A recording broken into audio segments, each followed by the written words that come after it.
Assalamualaikum warahmatullahi wabarakatuh. Beranda perempuan kembali mengudara, membangun percakapan. Percakapan kali ini akan berbicara tentang masalah adat Minangkabau.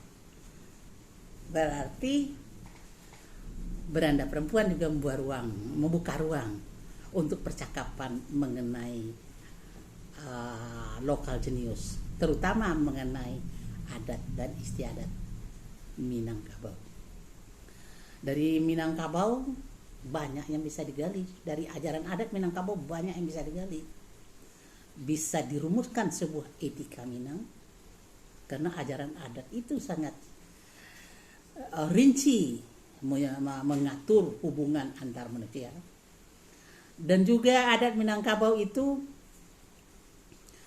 sangat yang dikenal dengan adat bersendi syarak bersendi kita bulan. Nah, kalau kita kaji lebih dalam secara filosofis, kenapa ajaran adat bisa menyatu dengan ajaran agama, sehingga muncul suatu falsafah adat bersendi syarak bersendi kita bulan. Pokoknya banyak deh yang bisa digali kalau kita bisa memberi perhatian kepada ajaran adat Minangkabau. Kali ini kita sebagai awal kita bicara saja tentang Kaba di Minangkabau. Kaba cerita rakyat di Minangkabau disebut Kaba. Kaba adalah genre sastra tradisional Minangkabau berupa prosa. Kaba atau cerita disampaikan secara lisan. Biasanya didendangkan oleh tukang kaba. Melantunkan kaba dibantu oleh sebuah alat musik yang disebut rebab. Bentuk kaba bisa berupa pantun lepas maupun pantun berkait, disertai ungkapan pepatah petitih, mamangan pameo, dan kiasan. Kaba berfungsi untuk menyampaikan cerita atau amanat. Biasanya tokoh dalam kaba tidak jelas nama-namanya. Nama-nama itu cenderung bersifat simbolik. Kaba di Minangkabau itu banyak berkisah tentang kekuasaan. Perebutan kekuasaan antara dua kelompok. Sering dikisahkan tentang raja atau anak raja. Kisah dianggap berlaku pada masa silam tentang anak raja mempunyai kekuatan supranatural. Contohnya Kaba Anggunan Tongga, Kaba Cindue Mato, Kaba Si Untung Sudah, Kaba Mage Manandin, Kaba Malindeman, Kaba Rambun Panenan, dan Kaba Si Umbu Modo. Itu cerita tentang anak raja yang mempunyai kekuatan supranatural. Tapi ada juga kaba yang menceritakan kehidupan orang kebanyakan beserta dengan persoalan kehidupan dan penderitaan. Contohnya seperti Kaba Siti Jamilah dengan Tuanku Laresi Mawang. Membaca ulang Kaba Minangkabau sesuai dengan konteks zaman sekarang, maka terlihat berbagai tradisi dan pemahaman agama yang diajarkan banyak yang tidak sesuai lagi dengan perkembangan masyarakat. Ada ketentuan-ketentuan tradisi dan doktrin agama yang menjajah akal sehat. Coba kita lihat Kaba Anggunan Tongga. Bagaimana kita memahami cerita Anggunan Tongga ini di zaman ini? Anggunan Tongga seorang anak laki-laki berasal dari Tiku, Pariaman. ibunya Mage Sani telah meninggal dunia ketika melahirkannya. Setelah ibunya meninggal, ayahnya bertapa di Gunung Ledang. Dan Nantongga dibesarkan oleh adik perempuan ibunya, namanya Sutosori. Kemudian dia tumbuh menjadi pemuda tampan dan cerdas, mahir berkuda, mahir bersilat, dan pandai mengaji Al-Quran. Dan mempelajari ilmu-ilmu agama. Nantongga dijodohkan dengan putri Gondan Kondoria, yaitu anak mamanya. Jadi berarti itu saudara pupunya. Itu biasa dalam tradisi, bahwa anak saudara sepupu, anak mama bisa menikah. Kita lanjutkan cerita Anggun Nantongga. Suatu hari di Sungai Garinggiang Nangkodo Baha membuka arena pertandingan untuk mencari suami adiknya Intan Korong. Nantongga meminta izin kepada Mandai Sutosori untuk ikut pertandingan itu. Awalnya Mandai Sutosori tidak setuju, takut Nantongga terluka dan dia sudah bertunangan dengan Gondan Kodoria. Tapi Nantongga bersikeras mau pergi. Akhirnya Mandai Sutosori mengizinkannya.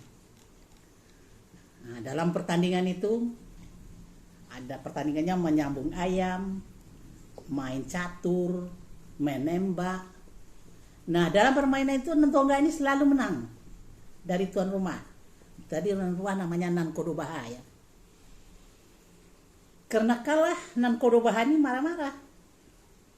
Dia mengejek Nantongga dengan membongkar rahasia Nantongga bahwa ada 3 mamanya, yaitu saudara laki-laki ibunya, namanya Mangkudum Sati, Nakodo Raja, dan Kati Intan, sedang ditawan bajak laut. Dia bajak laut itu bertempat tinggal di Binuang Sakti. Nah, mendengar berita itu, Nantongga pulang dengan hati sedih. Bagi dia itu malu yang tercoreng di kening.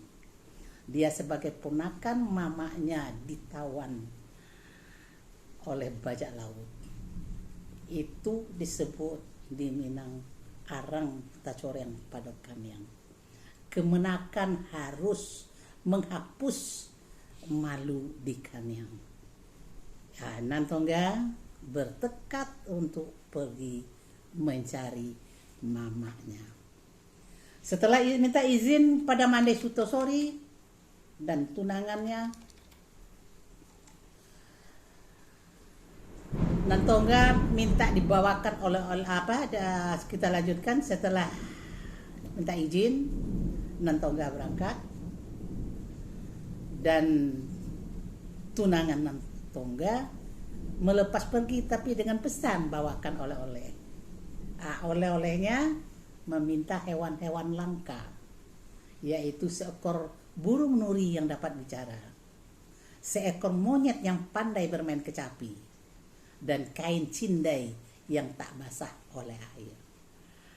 Nantongga berlayar ke Pulau Binuang Sati dengan ditemani oleh seorang pengawal yang disebut dengan Bujang Salamai. Sampai di Pulau Binuang Sati, Nantongga harus bertempur dengan Panglima Bajau, bajak laut. Nantongga dapat mengalahkan musuhnya dan terus mencari ketiga mamanya. Nantongga menemukan mamanya dikurung dalam kandang babi. Nangkodo Rajo menceritakan bahwa kedua saudaranya Kati Intan dan Mangkudum Sakti berhasil lolos. Jadi yang satu terkurung di kandang dalam dipenjarakan di kandang babi, tapi yang 2 lagi mamanya bisa melarikan diri. Nah, setelah tahu Nantongga tentang mamanya, akhirnya dia membawa pulang mamanya. Jadi apa yang kita petik di sana? bahwa ada malu keluarga. Malu keluarga yang harus dihapus oleh penerusnya. Jadi di sini Nantongga sebagai keponakan, mamanya ditawan oleh bajak laut. Rupanya selama ini telah menjadi rahasia, dan di suatu acara dia dikabarkan dan dihina dan diejek, sehingga Nantongga pergi mencari dan membebaskan mamanya itu. Nah, barangkali itu sebagai awal pembukaan kita tentang Minangkabau. Selanjutnya nanti akan kita bicara tentang etika Minangkabau. Selanjutnya kita juga akan bicara tentang persapah alam Tekambang jadi guru. Dan kemudian kita juga bicara tentang metafisiknya hal yang mendalam, mengkaji secara filosofis kenapa adat dan agama Islam bisa bernyatu sebagai pedoman hidup orang Minang. Demikian percakapan kita. Assalamualaikum warahmatullahi wabarakatuh.